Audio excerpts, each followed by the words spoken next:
Welcome, tale tellers, and yes, it's a Monday, and let's blow away that Monday blues with the kicker of a story. Today's episode is part 3 of the ongoing series called The Tale Teller by your author, Jayce York. He's a fantastic writer, and it's a pleasure working with him. It really is. Before we start, I gotta thank the fans that support this channel, because they keep this channel's blood pumping. I have loads more fans to thank today, so let's go. Troy Shaw, as usual, my ears of clarity. Thank you so much for your support, buddy. Jayce York, for your commitment to this channel, both in the stories you write and the likes and reposts. Thank you so much. Sin, you legend. Thank you for listening and liking. I really appreciate it. Carl Brandt, an author who has contributed to this channel before. Thank you so much, mate, for the likes and listens.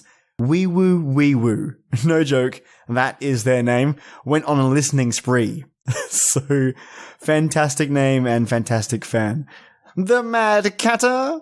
Hey, this guy is talented. Seriously, check out his channel. He's a top bloke and fantastic voice artist.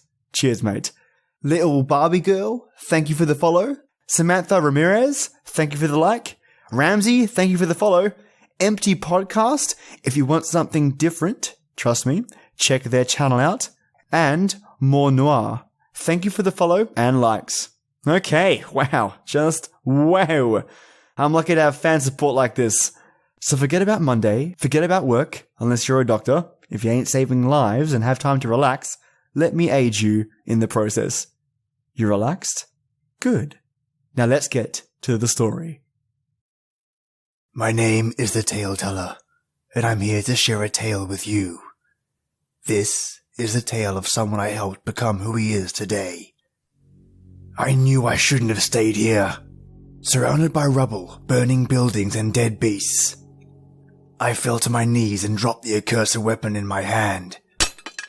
I had decided to rest in an abandoned town for the night. I should have listened to my instincts, my experience. I guess I'm still human after all. Instead, I ignored the signs that there was something wrong there, and it's one of those decisions that makes me trust my instincts to this day. In my sleep, I was ambushed by orcs. Nothing I couldn't handle. They're burly and strong, but all those muscles must draw some much-needed blood from their brains. Fortunately, I was able to fight them off. After what I thought was the end of the ambush and thoroughly exhausted, I heard a growl come from behind me. I turned and saw one last orc standing strong.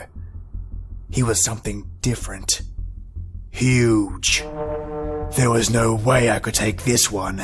He was bigger than all the rest, and I had no more energy left at this point.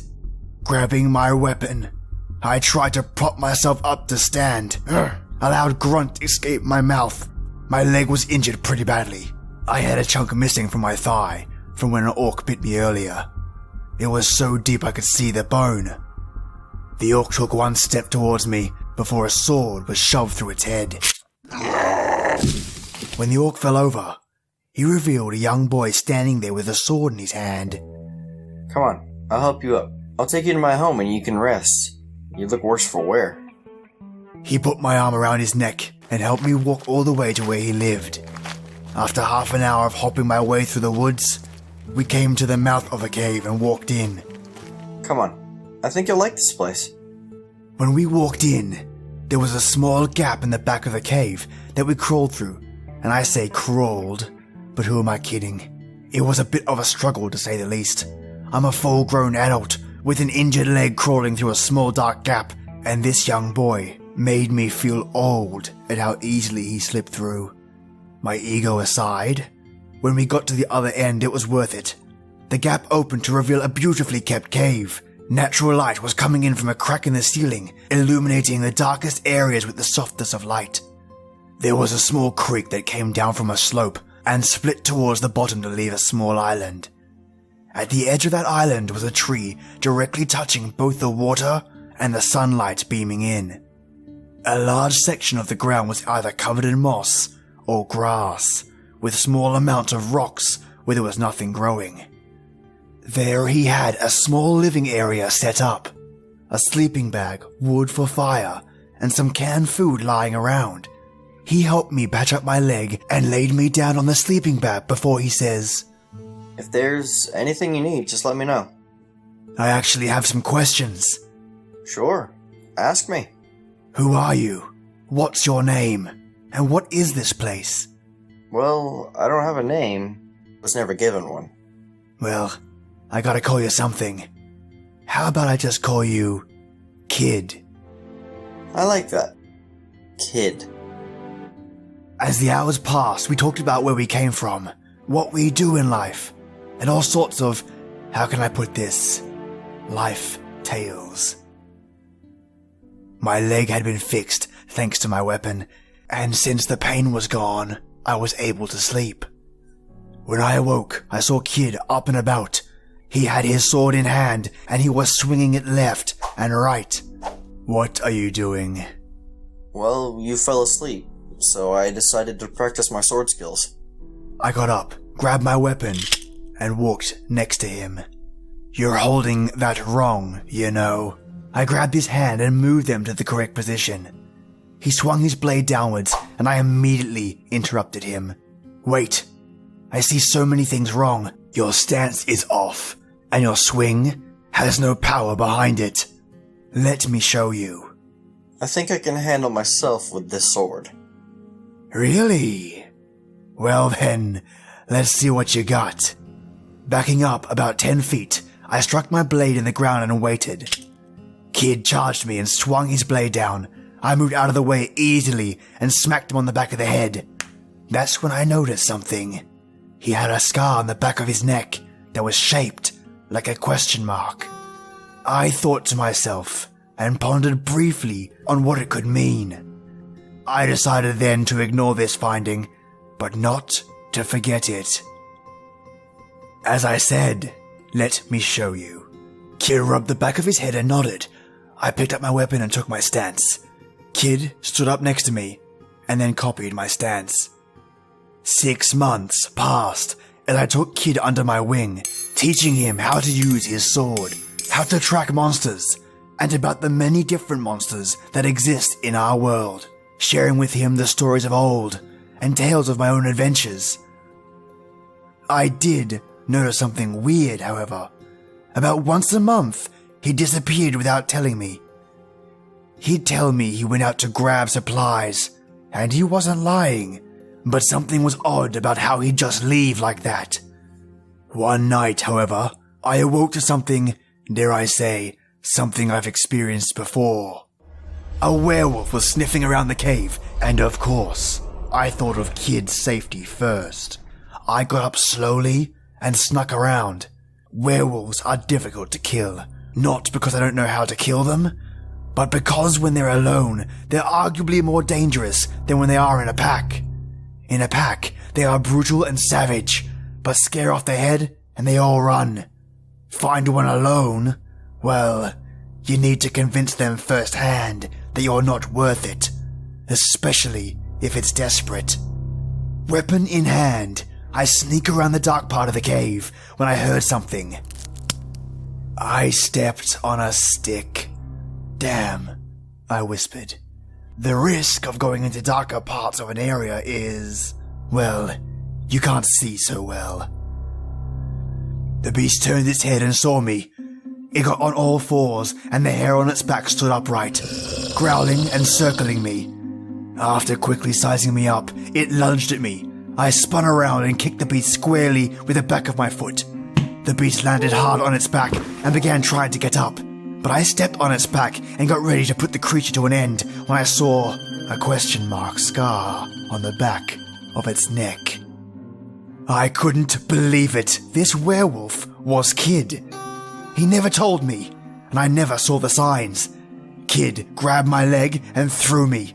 I rolled on the floor for a second before getting on my feet, but the momentum of his throw had me reeling back, causing my feet to drag and grip on the ground. When I stopped, I saw Kid, or what was left of him, crawling up the wall.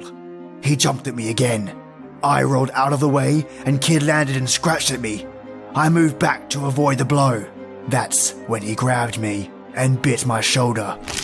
I grunted in pain. I grabbed his nozzle and jaw and pulled his teeth out of me. before leaning back and kicking him squarely in the chest. Both the kick and the release threw me onto my back, but I got up and ran to my bag and pulled out a shining bottle. I hurled that flask quickly at Kid's face. It shattered on impact, and sunlight poured into the room. It was expensive and fairly rare, but I knew buying that sunlight potion from Zud was a good idea. Turned out it was just what Kid needed. I watched the werewolf howl, and then slowly turned back into my friend.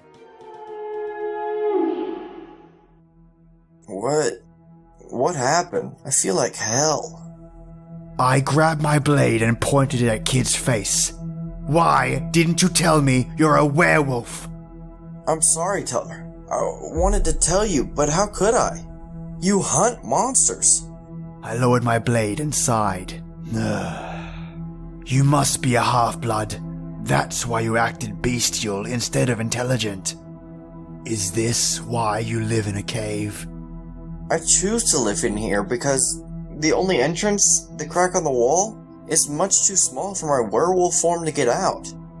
I looked at him intensely and said, Look, you're a good kid, but I can't live with someone who can kill me overnight and not even know what they did until it's far too late.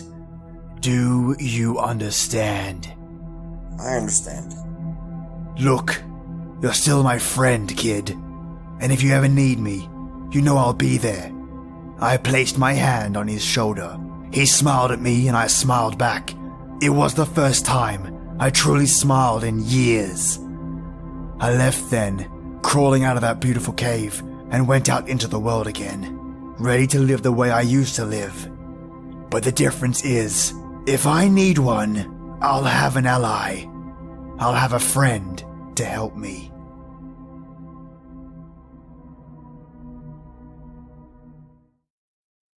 Yet another showstopper from Jayce York. Love his work.